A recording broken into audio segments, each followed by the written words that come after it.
This is the article by the Dr. James Hine, Tax Incentive and Competition for the Economic Activity.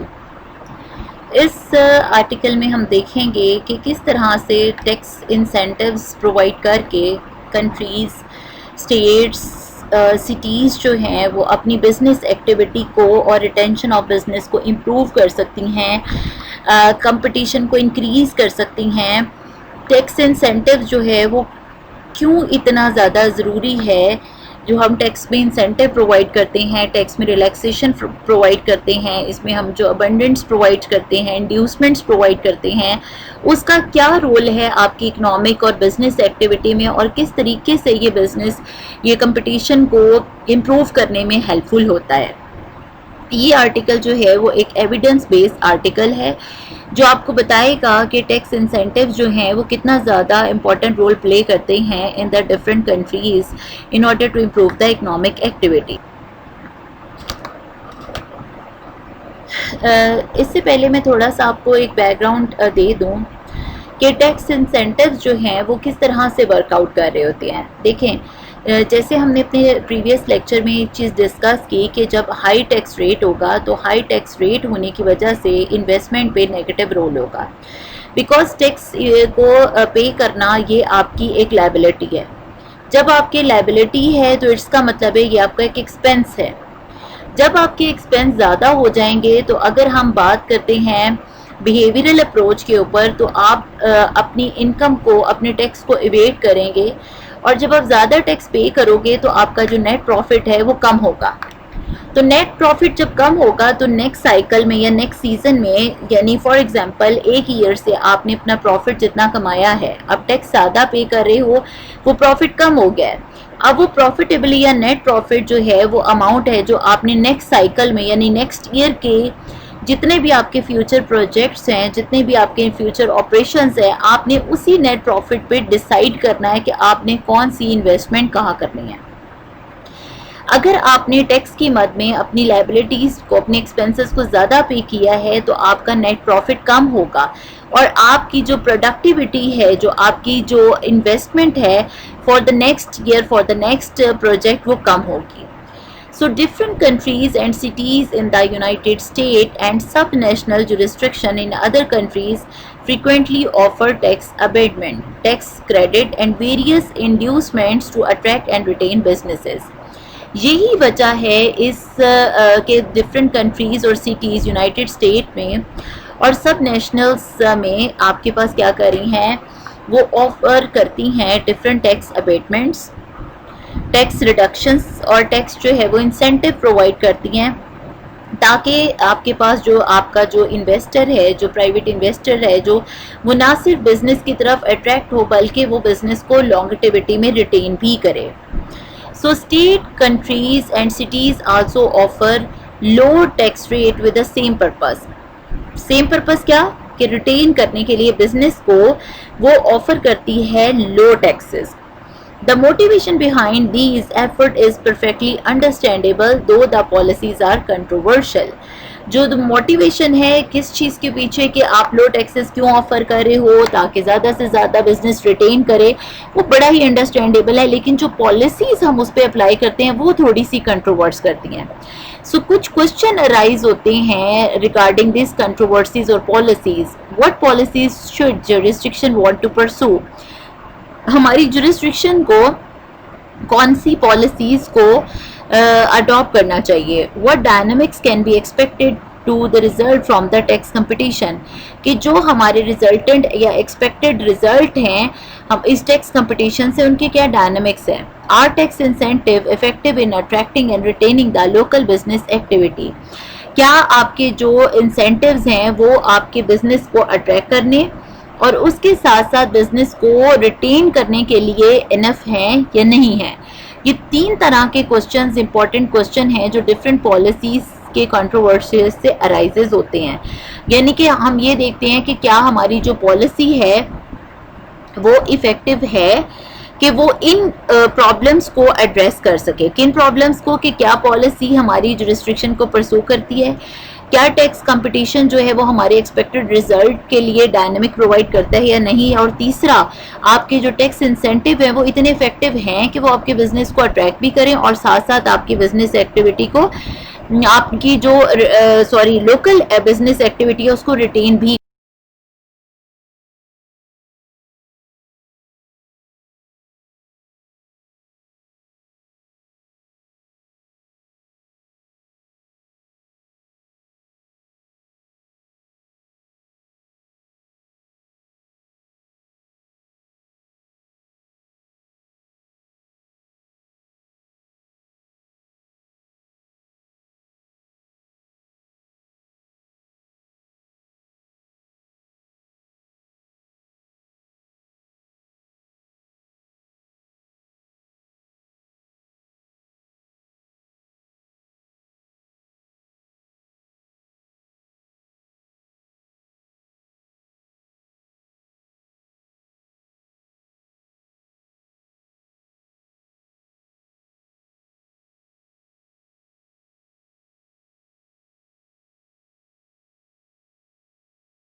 Is it race to bottom और race to top, कि आपके पास dynamic जो हम achieve कर रहे हैं वो रेस टू बॉटम होना चाहिए, रेस टू टॉप होना चाहिए। बॉटम मतलब लो और टॉप मतलब above. So what dynamic are up to be produce by tax competition. Tax competition को, टैक्स कंपटीशन से आप कौन सा डायनेमिक जो है वो ऑप्ट कर सकते हैं, आपको कौन सी आपने ऑप्ट करना है। As noted there are incentive for the locality to compete with each other to attract the mobile businesses. This is commonly called race to bottom, कि जब local competition को improve करेंगे, business activity को आप improve करेंगे तो उसको कहते हैं race to bottom. The flip side of the race to bottom is the less mobile business, particularly those who owners live elsewhere, can heavily tax, indeed overtax, a process sometimes called race to bottom. अब इसको हम यानी कि race to top. So race to bottom में क्या होगा कि race to bottom में आपने जो आपके पास लोकेलिटीज हैं, जो लोकल आपके कंपेटिटर्स हैं, उनको आपने इंसेंटिव प्रोवाइड करना है ताकि उनके बिजनेसेस मोबिलिटी बढ़े। अब इसका जो दूसरा एस्पेक्ट है वो क्या है, flip side of the race to bottom. अब दूसरी साइड क्या है, is that less mobile businesses. अब वो जो आपके पास वो बिजनेसेस जिनकी मोबिलिटी कम हो रही है, यानी इंसेंटिव वहां पर ज्यादा प्रोवाइड करने की जरूरत नहीं है। So those who owner live elsewhere, जिनके ऑनर्स कहीं और हैं, कैन बी हैविली टैक्स्ड। वहां पर आप क्या करें, टैक्स ज्यादा दें, इंसेंटिव ना दें। तो वहां पर यानी कम टैक्स दें तो उसको आप कहोगे रेस टू टॉप। दोबारा बता रही हूँ, रेस टू बॉटम का मतलब ये है कि लोकल इन्वायरमेंट, लोकल कंपटीशन को इम्प्रूव करने के लिए आप टैक्स इंसेंटिव प्रोवाइड करें ताकि आपकी बिजनेस एक्टिविटी बढ़े। लेकिन वो इन्वेस्टर जो कि आपकी लोकेलिटी में नहीं है, बाहर हैं, और जो आपकी जिनकी मोबाइल एक्टिविटी इतनी ज़्यादा नहीं बढ़ रही, बिजनेस एक्टिविटी नहीं बढ़ती, अगर आप अपनी लोकेलिटी में टैक्स इंसेंटिव देते हैं तो वहाँ पर टैक्स इंसेंटिव देने की ज़रूरत नहीं है, यानी कम टैक्स इंसेंटिव आप दें, इसको कहेंगे race to top. So race to top also characterize what is known as vertical tax competition। जो रेस टू टॉप है इसको आप वर्टिकल टैक्स कंपटीशन भी कहते हैं। इसका मतलब क्या होता है, vertical tax competition is between the higher and lower level of the government में result if tax policy of one level of government effect the tax revenue at another level. यानी इसमें आपने ना लेवल जनरेट कर दिए हैं कि आपने शेयर करना है टैक्स रेवेन्यू को of one level to another level, यानी कि डिफरेंट आपने जो है ना अपनी इकोनॉमी के, अपनी बिजनेस एक्टिविटी के लेवल बना दिए हैं। अगर आपने एक लेवल से बिजनेस रेवेन्यू जनरेट किया है तो आप किसी और लेवल पर उसको यूज कर सकते हैं। सो इसीलिए जो आपके पास रेस टू बॉटम है उसको हम करेक्टराइज करते हैं as a vertical tax competition in which tax impose by one locality depress economic activity and other. कि अगर आपने एक जगह टैक्स को इम्पोज किया है तो उस लोकेलिटी से आपको टैक्स रेवेन्यू कम अगर जनरेट हो रहा है तो वो किसी और लोकेलिटी की एक्टिविटी को डिप्रेस करे। For example, if Canada were to adopt high tax rate, अगर कनाडा ने अडॉप्ट किया हाई टैक्स रेट को तो this action might well depress economic activity in US also. Fine, अगर आप इसके लिए थोड़ा सा अपनी जो है वो सेल्फ स्टडी करें कि आपके पास ना एक ट्राइड नेशंस हैं, यानी कि आपकी कंट्रीज जो डिफरेंट कंट्री का, लाइक यूएस हो गया, जापान हो गया, यूरोपियन यूनियंस हो गए, इन्होंने ना एक ट्राइड बनाया हुआ है, ट्राइड बनाया हुआ है इकोनॉमिक एक्टिविटी का, बिजनेस एक्टिविटी का, इंटरनेशनल ट्रेड का।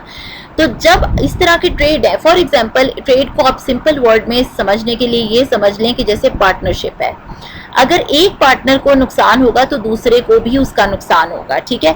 सो अगर एक कनाडा में आपने अपने टैक्स रेट को हाई रखा है, सो इसके एक्शन से आपकी इकोनॉमिक एक्टिविटी यूएस में भी डिप्रेस होगी, ठीक है, क्योंकि इंपोर्ट और एक्सपोर्ट है। जब आप डिफरेंट लाइजोन और कॉन्ट्रैक्ट बना लेते हैं, आपने कोई भी ना कार्टल बना लिया कि जैसे आपने कहा कि जैसे फॉर एग्जांपल हम कनाडा और यूएस की बात कर लेते हैं, कनाडा और यूएस हैं, वो एक यूएस कुछ चीज़ें एक्सपोर्ट कर रहा है, एट द सेम टाइम वो इंपोर्ट भी कर रहा है, यानी कि कनाडा भी उसका एक्सपोर्टर है और यूएस भी कनाडा का एक्सपोर्टर है।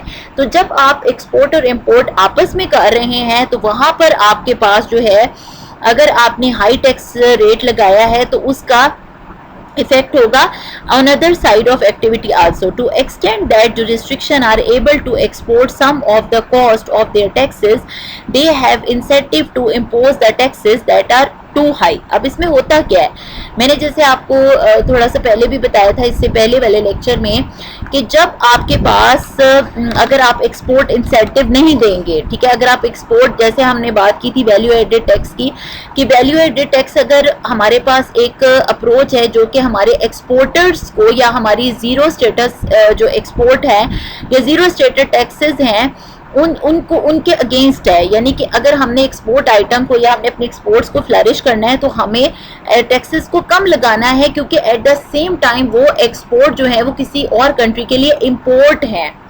तो इसका मतलब ये है कि अगर हम टैक्स इंसेंटिव नहीं प्रोवाइड कर रहे और हाईली टैक्स चार्ज कर रहे हैं तो वो इम्पोर्टर के पर्सपेक्टिव से भी हाईली टैक्स टैरिफ्स होंगे।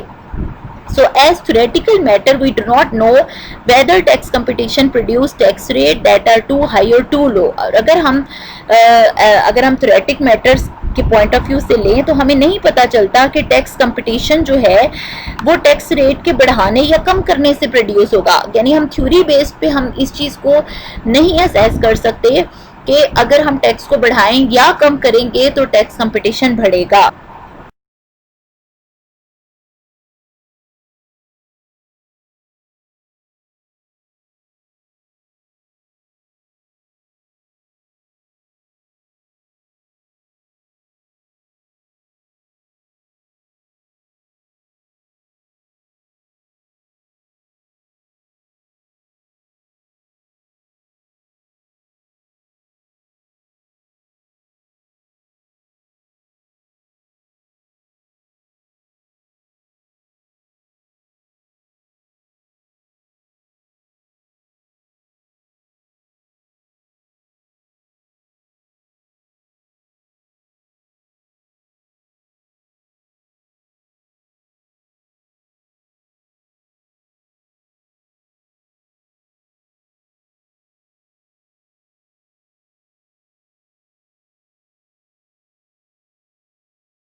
जो है वो प्रोवाइड किए, तो उससे जो यूएस जो कि बहुत ज़्यादा वर्ल्ड इकोनॉमी के ऊपर का कंट्रीब्यूशन दे रहा है, उसने अपनी इन्वेस्टमेंट को बढ़ाया इन कंट्रीज की तरफ। So US state tax corporate income at rate that very from 0 to 12%। ठीक है, यूएस स्टेट की डिफरेंट जो कॉर्पोरेट्स हैं वो इनकम टैक्स दे रहे हैं 0 to 12%। It is possible to compare investment in US state from countries that exempt foreign income from the taxation with investment from countries that tax foreign income and provide foreign tax credit। हमारे लिए बहुत आसान हो जाता है ऐसे case में कि हम यूएस इन्वेस्टमेंट को कंपेयर कर सकें उन एग्जम्पशन कंट्रीज को जो कि डायरेक्ट टैक्स क्रेडिट्स नहीं प्रोवाइड करे। The second group should be less sensitive to state tax difference where the first group should be extremely sensitive. Fine के यानी कि ग्रुप कौन सा? एक ग्रुप वो है कि यूएस स्टेट्स का जो कि कंट्रीज जो कि एग्जम्प्ट हैं और दूसरी जो कि नॉन एग्जम्प्ट हैं।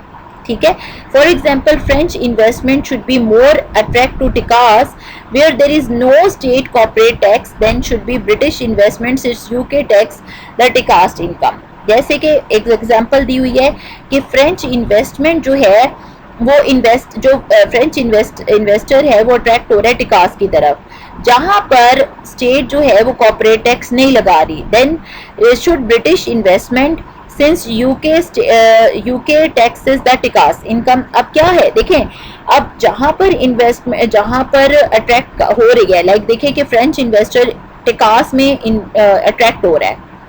अब फ्रेंच इन्वेस्टर ने पैसा लगाया जाकर कहां पर? टिकास पे लगाया, और वहां पर जो है वो कॉर्पोरेट टैक्स नहीं है as compare to British tax का। ठीक है, तो अब टिकास में अगर टिकास की तरफ वो अट्रैक्ट हो रहा है तो since UK taxes the Tikas income, तो अब यूके क्या कर रही है वो टिकास इनकम की जो है वो, यानी आप ये देखें कि मैंने जैसे आपको इन सिंपल वर्ड हम देखें कि अगर हम पिछली एग्जांपल की बात करें जहाँ पे हमने